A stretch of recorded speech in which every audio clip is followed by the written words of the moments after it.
Assalamualaikum warahmatullahi wabarakatuh. Ulumul Quran kelompok 3 yang beranggotakan Atika, Winnie, dan Afifah.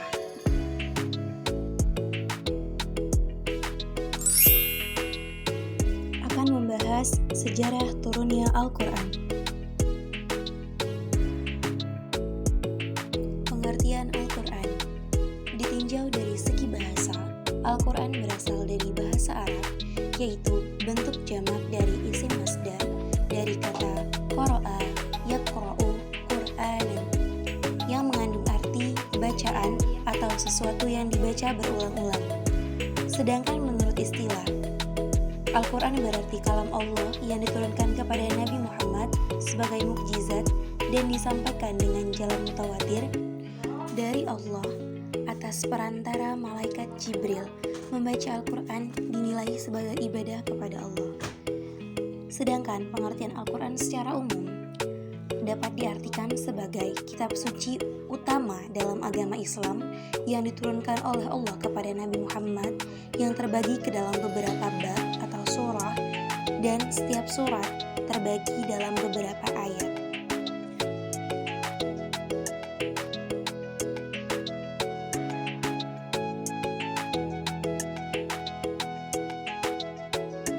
Fungsi diturunkannya Al-Quran.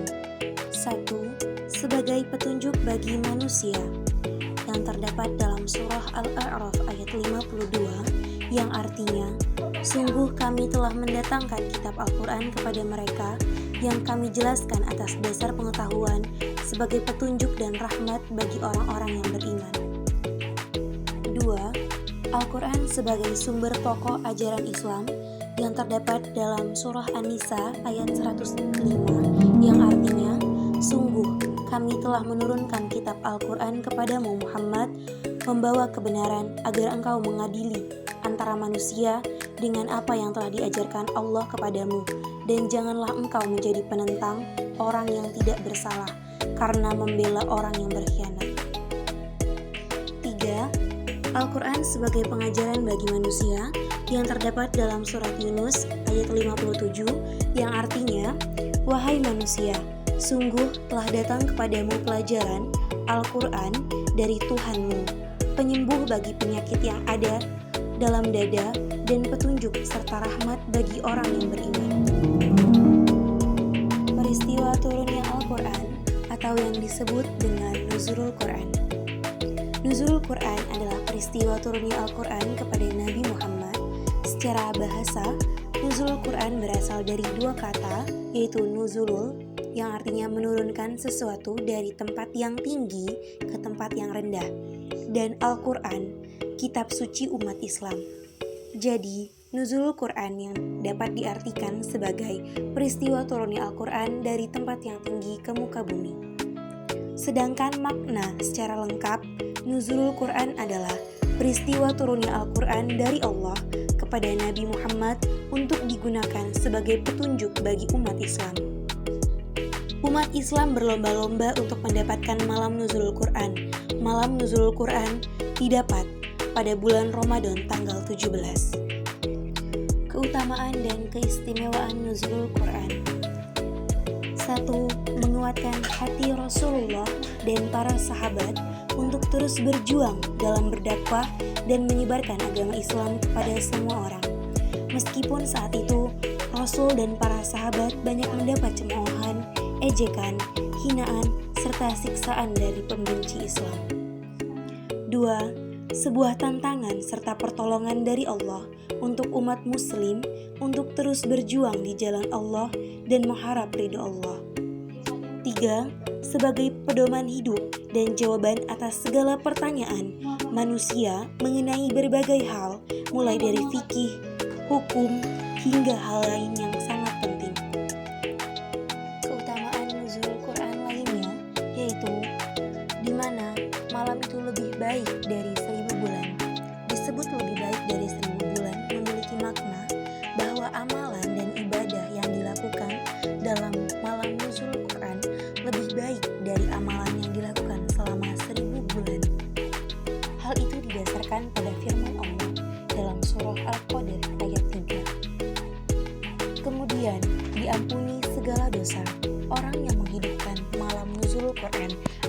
mendapatkan ampunan dosa dari Allah hingga diibaratkan seperti bayi yang baru saja lahir ke dunia. Kemudian sebagai malam penuh berkah, malam nuzulul Quran juga menjadi salah satu malam yang penuh berkah. Hal ini didasarkan pada firman Allah dalam surat Ad-Dukhan ayat 3. Selain itu disebut malam penuh berkah karena Al-Quran diturunkan ke bumi dalam satu malam di bulan Ramadan. Al-Quran adalah kitab yang awet, tak lekang oleh waktu, baik dari segi substansi maupun segi penerapannya.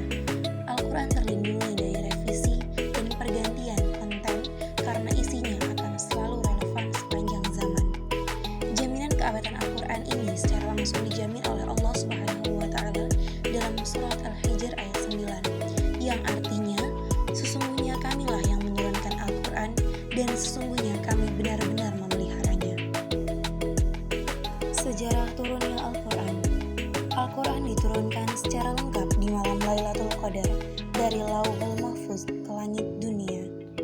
Usai diturunkan ke langit dunia, Al-Quran diturunkan ke Nabi Muhammad secara bertahap melalui malaikat Jibril. Al-Quran pertama kali diturunkan kepada Nabi Muhammad melalui perantara malaikat Jibril, yaitu ketika bulan Ramadan. Hal ini terdapat dalam surah Al-Baqarah ayat 185 yang artinya Ramadan yang padanya diturunkan Al-Quran menjadi petunjuk bagi sekalian manusia dan menjadi keterangan yang menjelaskan petunjuk serta menjelaskan perbedaan antara yang benar dan yang salah. Ketika menerima wahyu pertama, Nabi Muhammad berada di Gua Hira, yaitu gua yang terletak di puncak Jabal Nur atau Bukit Cahaya di wilayah Hijaz, Saudi Arabia, yang berjarak sekitar 6 km di sebelah timur kota Mekah. Jabal Nur ini terdiri dari bebatuan hitam yang tajam, tingginya sekitar 200 meter dengan puncak berbentuk cembung. Gua Hira ini terletak sekitar 40 meter di bawah puncak Jabal Nur. Gua dangkal itu tingginya tidak sampai 1 meter.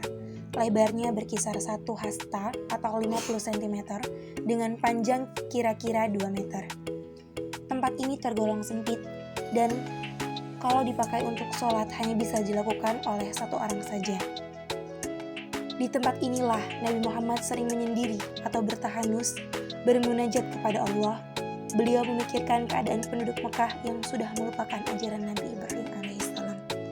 Ketika itu, malaikat Jibril mendatangi Rasulullah dan memegang Rasulullah serta merangkul Rasulullah hingga Rasulullah merasa sesak, kemudian melepaskan Rasulullah seraya berkata, "Bacalah." Kemudian Rasulullah menjawab, "Aku tidak bisa membaca." Hal itu berlangsung selama 3 kali. Kemudian yang terakhir, Jibril mengucapkan, "Iqra bismi rabbikal ladzi khalaq, khalaqal insana min 'alaq, iqra wa rabbukal akram, alladzi 'allama bil qalam, 'allamal insana ma lam ya'lam." Yang artinya, bacalah dengan menyebut nama Tuhanmu yang menciptakan. Dia telah menciptakan manusia dari segumpal darah. Bacalah, dan Tuhanmu lah yang Maha Pemurah, yang mengajar manusia dengan perantara kalam. Dia mengajar kepada manusia apa yang tidak diketahuinya. Ayat tersebut merupakan ayat yang pertama kali diturunkan kepada Nabi Muhammad, yaitu surah Al-Alaq ayat 1-5. Setelah ayat Quran turun secara bertahap, total Al-Quran turun secara bertahap, yaitu kurang lebih selama 23 tahun. Setiap ayat diturunkan menyesuaikan dengan problematika sosial, krisis, moral, keagamaan, kisah-kisah para nabi terdahulu. Sejarah turunnya Al-Quran dibagi menjadi 2 periode, yaitu periode Mekah dan Madinah. Al-Quran pertama kali diturunkan di Gua Hira pada 17 Ramadan tahun 610 Masehi. Pada 2 periode tersebut memiliki ciri-cirinya masing-masing. Surat Makkiyah, masa turunnya yaitu sebelum Rasulullah hijrah ke Madinah, walaupun tidak turun di Makkah. Tempat turunnya yaitu Mekah dan sekitarnya seperti Mina, Arafah, dan Hudaybiyah. Sedangkan objek pembicaraannya yaitu ayat-ayat yang menjadi khitab bagi orang-orang Mekah. Sedangkan surah Madaniyah, masa turunnya yaitu sesudah Rasulullah hijrah ke Madinah walaupun tidak turun di Madinah. Tempat turunnya yaitu Madinah dan sekitarnya seperti Uhud, Quba, dan Sol'ah. Yang objek pembicaraannya yaitu ayat-ayat yang menjadi khitab bagi orang-orang Madinah.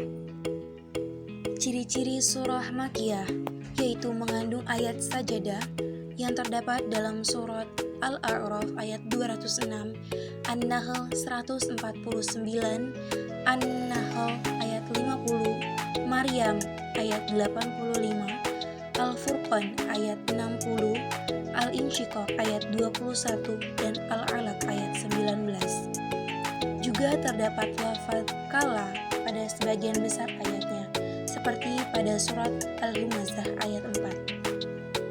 Kemudian terdapat seruan Ya Ayuhan Nas, contohnya terdapat pada surat Yunus ayat 57. Kemudian mengandung kisah nabi-nabi dan umat-umat terdahulu. Kemudian terdapat kisah Adam dan Iblis. Juga terdapat semua atau sebagian suratnya diawali huruf tahaji seperti Qaf, Nun, Ha, dan Mim. Selain itu, surah Makkiyah memiliki ayat atau suku kata yang pendek-pendek. Kata-kata yang dipergunakan dalam ayat tersebut sangat mengesankan, yaitu bersajak atau penuh dengan syair serta ungkapan perasaan. Kalimat yang dipergunakan juga tergolong fasih dan balik. Banyak qasam, tashbih, dan amsal. Gaya bahasa yang dipergunakan jarang sekali bersifat konkret maupun realistis. Ayat-ayat yang diturunkan juga tentang ajakan untuk bertauhid, beribadah kepada Allah, serta meninggalkan segala bentuk peribadatan kepada yang selain Allah. Pembuktian tentang risalah Allah, kebenaran akan adanya hari kebangkitan dan hari pembalasan. Penjelasan tentang surga dan segala kenikmatannya, serta neraka dan segala kesiksaannya.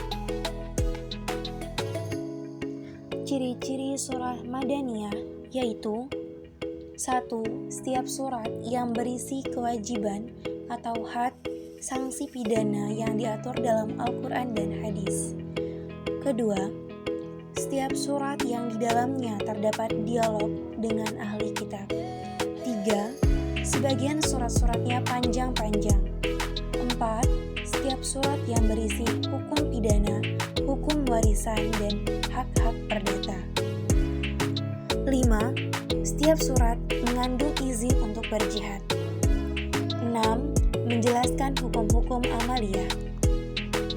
Selain itu, kata-kata atau kalimat yang digunakan pada surah Madaniyah yaitu kata-kata yang mendalam, kuat, dan kokoh, mempergunakan kalimat usul serta ungkapan syariah.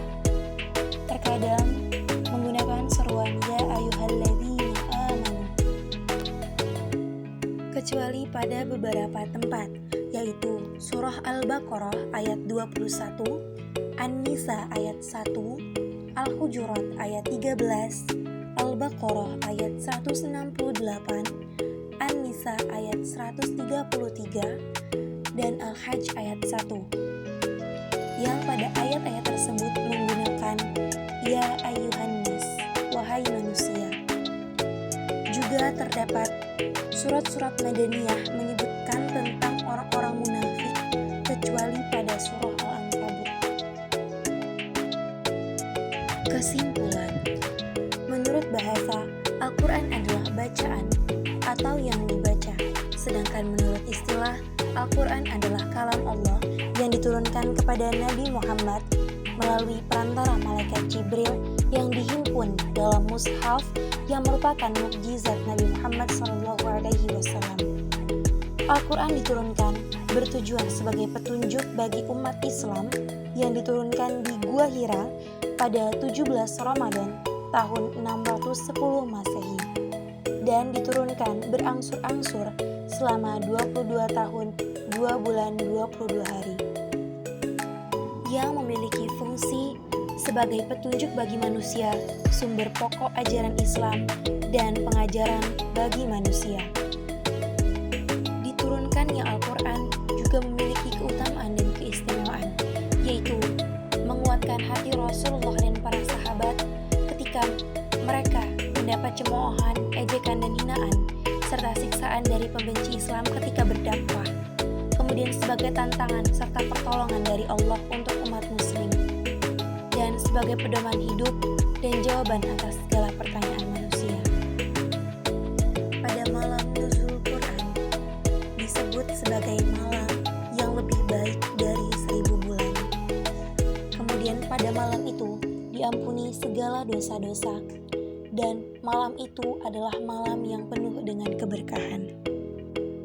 Al-Quran diturunkan secara lengkap di malam Lailatul Qadar dari Lauhul Mahfuz ke langit dunia. Setelah diturunkan ke langit dunia, Al-Quran diturunkan kepada Nabi Muhammad secara bertahap melalui perantara malaikat Jibril. Al-Quran diturunkan selama 2 periode, yaitu periode Mekah yang disebut dengan surat-surat Makkiyah dan periode Madinah yang surat-suratnya disebut dengan surah Madaniyah. Syukran.